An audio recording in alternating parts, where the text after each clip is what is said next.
You don't have a discipline problem, at least not in the way you think.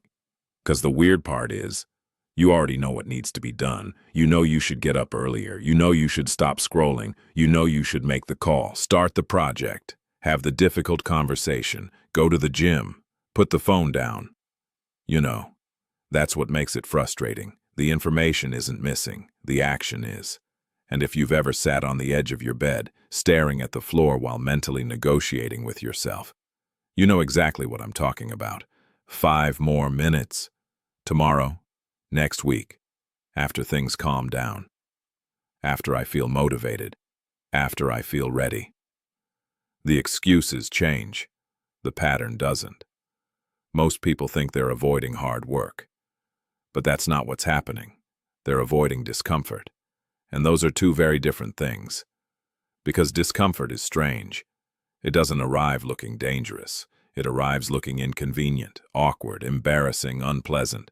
The workout feels uncomfortable. The cold shower feels uncomfortable. The difficult email feels uncomfortable. Speaking honestly feels uncomfortable. Starting when you're not confident feels uncomfortable. So your brain makes a decision, not consciously, automatically. Avoid it. Find something easier, something safer, something familiar. Open another app, watch another video, check another notification. Think about doing the thing instead of actually doing it. And for a moment, you feel relief. A tiny burst of relief. Almost invisible, but powerful. Because your brain learns something. Avoid discomfort. Receive relief. And that's where everything starts. Not failure, not weakness, training. You are training your mind every day. The question is, what are you training it to do? Most people never ask that. They assume every choice is isolated. One skipped workout, one delayed task, one ignored opportunity, one difficult conversation postponed. No big deal. And individually, they're right. One choice rarely changes anything. But the strange part is, your identity doesn't come from one choice. It comes from repeated evidence. Your brain is constantly watching what you do and quietly taking notes, not what you say, not what you intend, what you do. Every action becomes evidence. You avoid discomfort. The brain writes, we avoid difficult things. You quit early. The brain writes, we stop when things become unpleasant. You stay inside your comfort zone. The brain writes, this is who we are. And eventually, those notes become identity. That's when the real problem begins. Because now you're not fighting a habit. You're fighting a story about yourself. And stories are powerful. A person who believes they're disciplined behaves differently. A person who believes they're resilient behaves differently. A person who believes they can handle discomfort behaves differently. Not because they're special, because identity changes behavior. But here's what most people miss. The opposite is also true. If your daily actions repeatedly teach your brain that discomfort should be avoided, eventually you stop trusting yourself. Not dramatically. Quietly. You say you'll wake up early. You don't. You say you'll start Monday. You don't. You say you'll finish the project. You don't. Nothing explodes. Life continues, but something subtle happens. The relationship between you and yourself starts breaking down. And this is the part almost nobody talks about. Confidence isn't built when things go well. Confidence is built when you keep promises to yourself. Think about it.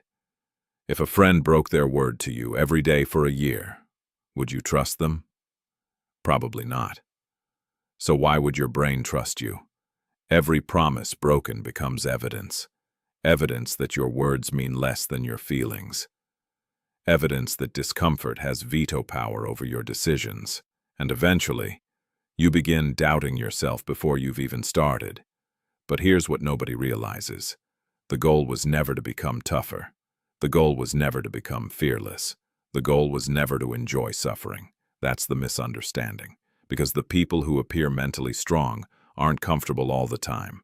They're uncomfortable all the time. The difference is, they stopped treating discomfort like a stop sign. They started treating it like a direction. And once you understand why, you'll never look at resistance the same way again, because the feeling you're avoiding may actually be the signal you've been searching for, and eventually, you stop seeing discomfort as an obstacle. You start seeing it as evidence. Evidence that you're moving, evidence that you're growing, evidence that you're leaving the version of yourself that always needed life to feel easy before taking action. Because that's the trap. Most people spend years waiting for a feeling that never arrives. The feeling of being ready. The feeling of certainty. The feeling of confidence. The feeling of motivation. And every year they wait, life keeps moving. The opportunities move. The relationships move. The years move. Everything moves except them. Not because they're lazy, because they're waiting for comfort to approve the decision. But comfort never approves growth. It never has. Think about every meaningful thing you've done. The first job interview, the first date, the first presentation, the first workout, the first difficult conversation, the first time you stood up for yourself. Every important moment carried discomfort. Every single one. And that's when a strange realization appears. Maybe discomfort isn't the enemy.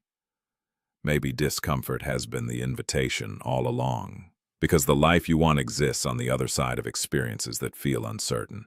Not because suffering is magical, not because pain is noble, because growth requires entering territory you've never mastered. And unfamiliar territory always feels uncomfortable. That's the price, not punishment, price. The problem is that most people accidentally pay a different price, the price of avoidance. At first it feels cheaper. Skip the workout, avoid the conversation, delay the project. Stay where it's safe, and for a few minutes, you feel better. But the bill arrives. Later. Regret, frustration, self-doubt. The quiet feeling that you're capable of more, but keep getting in your own way. And that's the expensive part. The discomfort of action lasts minutes. The discomfort of avoidance can last years. Read that again in your mind. The discomfort of action lasts minutes. The discomfort of avoidance can last years. One creates growth, the other creates stories about why growth never happened. And this changes everything, because now the question is no longer, how do I avoid discomfort? The question becomes, which discomfort am I choosing? The discomfort of discipline, or the discomfort of regret? The discomfort of honesty, or the discomfort of resentment? The discomfort of effort, or the discomfort of staying stuck? Because you're choosing one every day, whether you realize it or not. And this is the part most people miss. Mental toughness isn't built during extraordinary moments. It's built during ordinary ones. When the alarm rings, when nobody is watching, when the easy option is available, when excuses sound reasonable, when comfort is within reach. That's where identity gets built. Not in dramatic breakthroughs, in ordinary decisions repeated long enough to become who you are. And maybe that's relieving. Because it means your future isn't determined by one massive transformation. It's being shaped by today's choices. The next conversation, the next decision, the next uncomfortable thing you're tempted to avoid. You don't need to become a different person overnight. You need evidence, small evidence, repeated evidence, evidence that when discomfort appears, you don't automatically run. Evidence that your feelings don't make every decision. Evidence that your actions can lead your emotions instead of waiting for your emotions to lead your actions, because eventually something remarkable happens. The thing that once felt impossible starts feeling normal. The workout, the discipline, the difficult conversation, the challenge. Not because they became easier, because you became familiar with discomfort, and familiarity changes everything. The unknown becomes known. The feared becomes ordinary. The resistance loses its power, not completely, but enough. Enough to move, enough to act, enough to trust yourself again. And maybe that's what this was really about. Not productivity, not achievement, not becoming tougher than everyone else. Trust. The ability to look at yourself and know that when life becomes uncomfortable, You won't immediately abandon yourself. You'll stay. You'll act. You'll move forward anyway. And that kind of trust creates something most people spend their entire lives chasing. Not confidence, something deeper. Self-respect. The quiet knowledge that you can rely on yourself when things get difficult. And once you experience that, even briefly, the comfort you've been protecting starts looking very different, because you realize it wasn't protecting you at all. It was keeping you small. And now you've seen it. The pattern. The trade. The hidden cost. The choice. If this felt uncomfortably familiar, maybe that's because the next level of your life isn't asking for more motivation. It's asking for a different relationship with discomfort. And maybe that's the conversation you've been avoiding the longest.